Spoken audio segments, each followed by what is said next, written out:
ಖ್ಯಾತ ಹಿಂದೂಸ್ತಾನಿ ಸಂಗೀತ ಗಾಯಕಿ ಗಂಗೂಬಾಯಿ ಹಾನಗಲ್ ಹುಟ್ಟಿ ಬೆಳೆದ ಧಾರವಾಡದೊಳಗಿರೋ ಈ ಮನೆಗೆ ಸರ್ಕಾರ 25 ಲಕ್ಷ ರೂಪಾಯಿ ಮಂಜೂರು ಮಾಡಿತ್ತು. ಈಗ ಅದರ ಪರಿಸ್ಥಿತಿ ನೋಡ್ರಿ ಹೆಂಗಾಗೈತಿ. ಜಗತ್ತಿನಾದ್ಯಂತ ತನ್ನ ಧ್ವನಿಯ ಮೂಲಕ ಎಲ್ಲರನ್ನ ಮಂತ್ರಮುಗ್ಧಗೊಳಿಸಿದ್ದ ಪದ್ಮಭೂಷಣ, ಪದ್ಮವಿಭೂಷಣ, ಭಾರತೀಯ ಕಂಠ, ಸ್ವರಶಿರೋಮಣಿ, ಸಂಗೀತ ಕಲಾರತ್ನ ಗಂಗೂಬಾಯಿ ಹಾನಗಲ್ ಅವರ ಮನೆಯ ಸ್ಥಿತಿ ನೋಡಿದ್ರೆ ಕಣ್ಣಲ್ಲಿ ನೀರು, ಎದೆಯೊಳಗಿನ ಸಿಟ್ಟು ಉಕ್ಕಿ ಬರುತ್ತೆ. 2007ರಲ್ಲಿ ಕರ್ನಾಟಕ ಸರ್ಕಾರ ಗಂಗೂಬಾಯಿ ಅವರು ಹುಟ್ಟಿ ಬೆಳೆದ ಮನೆಯನ್ನ ವಸ್ತು ಸಂಗ್ರಹಾಲಯವನ್ನಾಗಿ ಮಾಡಲು ನಿರ್ಧರಿಸಿ ಮನೆಯ ಜೀರ್ಣೋದ್ಧಾರ ಹಾಗೂ ವಸ್ತು ಸಂಗ್ರಹಾಲಯಕ್ಕಾಗಿ 25 ಲಕ್ಷ ರೂಪಾಯಿಗಳನ್ನ ನೀಡಿತ್ತು. ಅದರ ಉದ್ಘಾಟನೆ ಆಗಿನ ಮುಖ್ಯಮಂತ್ರಿಗಳಾಗಿದ್ದ BS ಯಡಿಯೂರಪ್ಪನವರಿಂದ ಮಾಡಲಾಗಿತ್ತು. ಇದೇನಾ ಮನೆಯ ಜೀರ್ಣೋದ್ಧಾರ?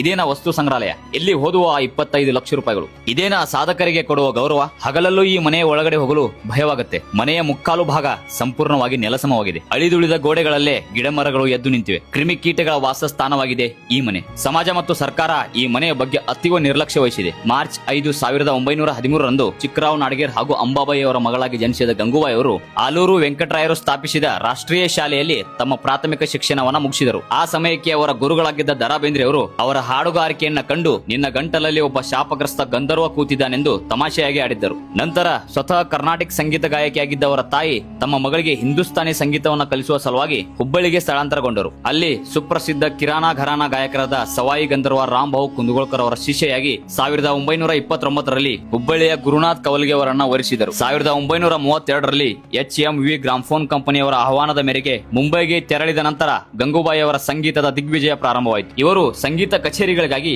ಭಾರತವಲ್ಲದೆ Nepal, Pakistan, America, Canada, German, France ದೇಶಗಳಿಗೂ ಹೋಗಿ ಹಿಂದೂಸ್ತಾನಿ ಸಂಗೀತದ ಸವಿಯನ್ನ ಉಣಬಡಿಸಿದ್ದಾರೆ. ನನ್ನ ಬದುಕಿನ ಹಾಡು ಎಂಬ ಆತ್ಮಚರಿತ್ರೆ ಬರೆದ ಇವರು ಜುಲೈ 21, 2009ರಂದು ಹುಬ್ಬಳ್ಳಿಯಲ್ಲಿ ಕೊನೆ ಉಸಿರೆಳೆದರು. ತಮ್ಮ ಎರಡೂ ಕಣ್ಣುಗಳನ್ನ ದಾನ ಮಾಡಿ ಸಾವಿನ ನಂತರವೂ ಸಾರ್ಥಕತೆ ಮೆರೆದ ಇಂತಹ ಮೇರು ಸಾಧಕರು ಆಡಿ ಬೆಳೆದ ಮನೆಯ ಪರಿಸ್ಥಿತಿ ನೋಡಿದಾಗ ರಕ್ತ ಕುದಿಯುತ್ತದೆ, ಸರ್ಕಾರಗಳ ಬಗ್ಗೆ ಅಸಹ್ಯ ಹುಟ್ಟುತ್ತದೆ. ಇದು ಕೇವಲ ಒಬ್ಬ ಗಂಗೂಬಾಯಿ ಹಾನಗಲರ ಕಥೆಯಲ್ಲ, ಇದು ಸಾವಿರ ಸಾಧಕರ ಕತೆ. ಅವರ ಬಗ್ಗೆ ಸಮಾಜ, ಸರ್ಕಾರ, ವ್ಯವಸ್ಥೆ ನಿರ್ಲಕ್ಷ್ಯ ವಹಿಸುತ್ತಲೇ ಬಂದಿದೆ. ಮುಂದೆ ಬದಲಾವಣೆಯಾಗುತ್ತದೆ ಎಂಬ ಎಳ್ಳು ಕಾಳಿನಷ್ಟು ಭರವಸೆ ನನಗಿಲ್ಲ.